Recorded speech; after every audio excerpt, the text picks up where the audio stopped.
তখন কিন্তু অবশ্যই আপনি ডিস্টল ওয়াটার ভরবেন, না হলে এই দেখতে পাচ্ছেন তো কার্বন, এই কার্বন কিন্তু পুরো ইঞ্জিনের ভিতরে ব্লকের মধ্যে জমে যাবে। এতে কি হবে, এতে আপনার কিন্তু ওভারহিট প্রবলেমটা হবেই। তো বন্ধুরা দেখতে পাচ্ছেন এটা আমার সামনে কিন্তু আছে জন ডিয়ার 5050 মডেল, 5050 মডেলের এটা ডি মডেলের গাড়ি এটা। তো এই গাড়িটা আমার কাছে এসেছে, এটা যেটা প্রবলেম হয়েছিল গাড়িটা কিন্তু সাদা ধোঁয়া ছাড়ছিল, গাড়িটাতে লোড নিচ্ছিল না, এমনকি গ্যাস পাইপ দিয়ে কিন্তু গ্যাস ফেলছে, ইঞ্জিনে মোবিল খাচ্ছে। তো এই যে প্রবলেমগুলো আপনাদেরকে বললাম, এই সব প্রবলেমগুলো কী কী কারণের জন্য হতে পারে বা কী কী নষ্ট হয়েছে বলে এই সব প্রবলেমগুলো হচ্ছে, সমস্ত জিনিস কিন্তু আপনাদেরকে আজকে ভিডিওর মাধ্যমে দেখাবো। তো সবাইকে একটা জিনিস করতে হবে, ভিডিওটা প্রথম থেকে শেষ পর্যন্ত দেখতে হবে, এইসব প্রবলেমগুলো কী কী কারণের জন্য হতে পারে সমস্ত জিনিস জানতে হলে আপনাকে ভিডিওটা প্রথম থেকে শেষ পর্যন্ত দেখতে হবে। তো চলুন এখন আমরা গাড়িটা খুলবো, দেখবো কী কী মাল নষ্ট হয়েছে। তো আসুন ফার্স্ট আমরা কোনটা খুলে নেবো, তার কারণটা হলো আমাদের পাম্প নজলের কাজ হবে। তো নজল আমরা তিনটা এখান থেকে খুলে নেবো, তারপরে তখন আমরা হেড নামাবো। তো সমস্ত জিনিস আপনাদেরকে দেখাবো আজকে, আসুন।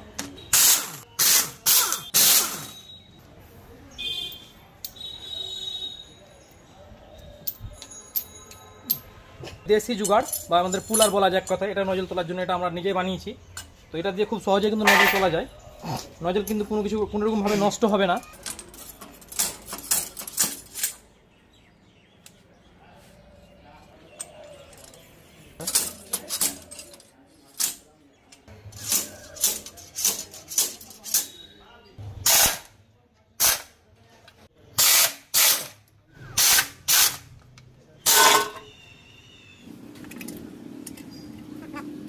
তো পুরো ইঞ্জিনটা আমরা যেহেতু খুলবো, তার জন্য আমাদের কিন্তু জলটা বার করা জরুরি আছে। তখন জলটা আমরা ড্রেন করে নেবো এখান থেকে।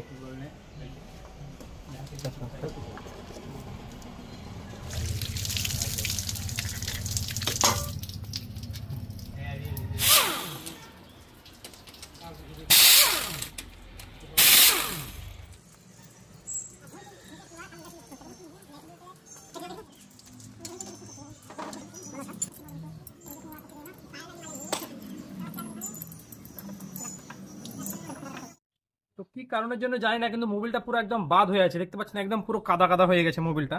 কি কারণে সেটা বলতে পারছি না, জানি না কি মোবিল কাস্টমার ঢেলেছে। তো সব দেখা যাক কি হয়েছে ভিতরে। মোবিলটা অ্যাটেন্ড করো।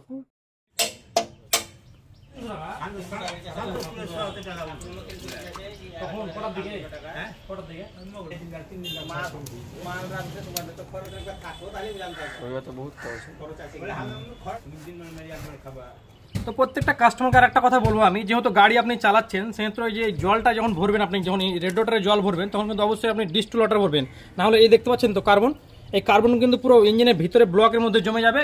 এতে কি হবে, এতে আপনার কিন্তু ওভারহিট প্রবলেমটা হবেই। তো সবাইকে বলবো আপনারা যখনই রেডিয়েটরে জল ঢালবেন তখন কিন্তু ডিস্টল ওয়াটারে ঢালবেন, নাহলে কিন্তু এরকম আলতু ফালতু জল কিন্তু অবশ্যই ঢালবেন না, নাহলে এইভাবে কিন্তু কার্বন পড়ে যাবে।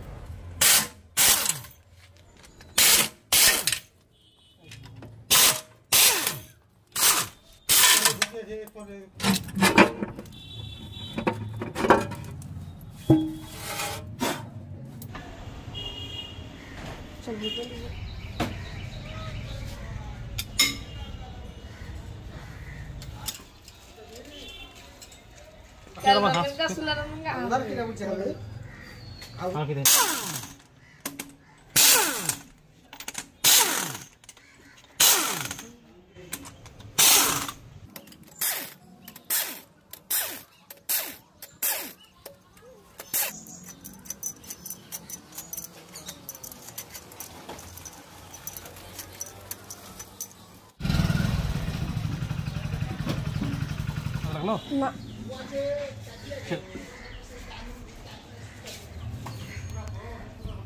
তো দেখতে পেলেন বন্ধুরা, আমরা এখন হেড খুলে ফেলে দিয়েছি, হেডটা নিচে নামিয়ে দিলাম। তো হেডের তো কাজ করতেই হবে, হেডের প্রবলেম আছে। তো এখন তিনটা পিস্টন বার করতে হবে, বাকি তিনটা পিস্টন বার করার পরে আপনাদেরকে বলবো যে পিস্টনের কন্ডিশন কি আছে বা লাইনারের কন্ডিশন কি আছে, এটা খোলা পরে আপনাদেরকে বলতে পারবো। তো এখন চলুন আবার পিস্টন তিনটা আমরা বার করি।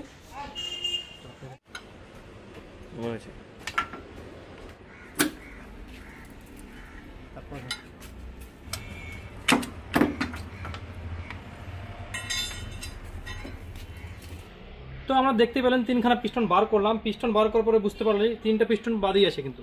তার কারণটা হলো এই যে আমরা দেখছেন টপ রিং এর জায়গাটা পুরোটা একদম গজে গেছে, হয়তো ক্যামেরায় আসছে কি জানি না, একদম টপ রিং এর জায়গাটা গজে গেছে তিনটেই। তো তিনটা পিস্টন নতুন লাগাতে হবে। এখন লাইনারের কন্ডিশন একটু মোটামুটি আছে, দেখবো কাস্টমারের কথা অনুযায়ী কিন্তু আমরা লাইনার কাজ করবো। যদি কাস্টমার বলে চেঞ্জ করতে তাহলে চেঞ্জ করবো, নাহলে কিন্তু এই লাইনারই থেকে যাবে। এখন আমরা তিনটে কিন্তু নতুন পিস্টন লাগাবো বা নতুন রিং সেট, বাকিগুলো তো আপনাদেরকে পরে বলে দিচ্ছি আমি। তো তিনটে পিস্টন এখন লাগবে আপাতত গাড়িটাতে। তো বন্ধুরা আমি কিন্তু পুরো ইঞ্জিনটাকে টুকরো টুকরো করে খুলে ফেললাম। তার কারণটা হলো পুরো ইঞ্জিনের কাজ হবে, তার জন্য কিন্তু টুকরো টুকরো করে খুলতে হবে। গাড়িটার কিন্তু ওয়ারিং এর কাজ হবে, ফুল ওয়ারিং এর কাজ হবে, তার জন্য ওয়ারিং মিস্ত্রি এসেছে, ওয়ারিংটাকে খুলে নিয়ে চলে গেছে।